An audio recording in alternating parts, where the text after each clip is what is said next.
Добрый день, большая страна и маленькая земля.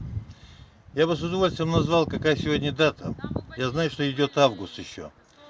Дату уже не знаю, не посмотрел. День недели тоже не знаю. В общем, живу в августе. Почему?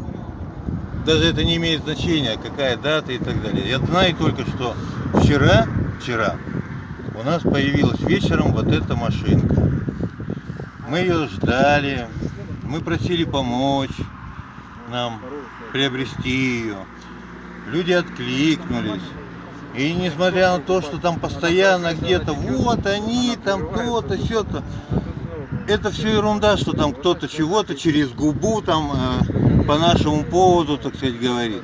У нас большая радость. Мы 2 дня шли с рюкзаками, потому что не было у нас транспорта, чтобы перевезти весь наш обоз. И вот она вчера пришла, и сегодня мне вдвойне еще повезло. Я дежурный по кухне. Я ехал на этой машине утром, чтобы везти наши рюкзаки, там все это, котлы, чайники. Но только чайника 4 штуки, понимаете? Только чайника, не говоря уже обо всем. Воду, огромные баки, так сказать, все. И я ехал по трассе, которую ребятам, и я должен был идти эту. Я даже пошел уже, даже желтую куртку надел. Но меня так пальчиком. А ты помнишь, что 27-го? Сегодня 27 августа.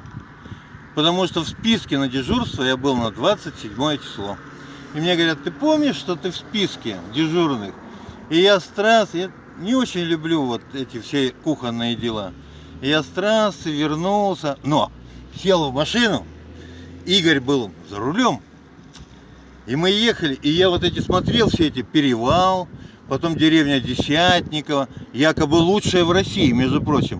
Правда, она выглядит немного... Короче, там трасса, и все дома в 3 метрах от трассы. Лучшая в России, живешь лучшей в России в 3 метрах от большегрузов, 20-тонников, которые всю ночь ездят. Замечательная деревня, так сказать. Ну вот, я ехал и думал, а ребятам все это надо пройти сегодня пешком, 22 километра. И вот когда мы здесь приехали, тут, начали костер, лесники подошли, из органов власти правоохранительных подошли. Тут нельзя, у нас пожароопасно, туда-сюда. Я говорю, покажите пальцем, где костер развести. А у нас уже горел к тому времени костер. Мне показали пальцем, я все заново сделал, обложил, камин, там все это сделал. И вот у нас все, так сказать, переехало на этой газельке. Я дежурный, у меня свободное время. И просто я хочу сказать тем людям, которые отправляли деньги, они все вот звенели в моем телефоне, он в куртке остался. Каждый перевод отзванивался, там была циферка. Циферок было много. Огромное вам спасибо. Знаете, телефончик иногда. И я шел тогда в колонии и говорил, каждый вот этот звук говорит о том, что кто-то в России нам снова помог. И вот, я готов ее гладить.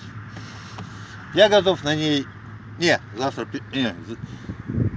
одним словом, дальше я буду идти пешком, но она будет возить наши вещи, других дежурных. Они будут приезжать, и как я сегодня готовил для ребят вместе с Катей и Витей, моим тезкой. Это пара молодая, Катя и Витя, ой, хорошие ребята. Катю называют тихим ангелом.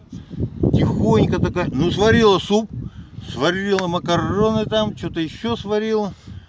Марина помогла, какого-то петуха там сварили. Короче, все сварили. Я буду просто идти и знать, что газелька все перевезла, что я приду, будет горячий чай, горячий суп, горячие макароны.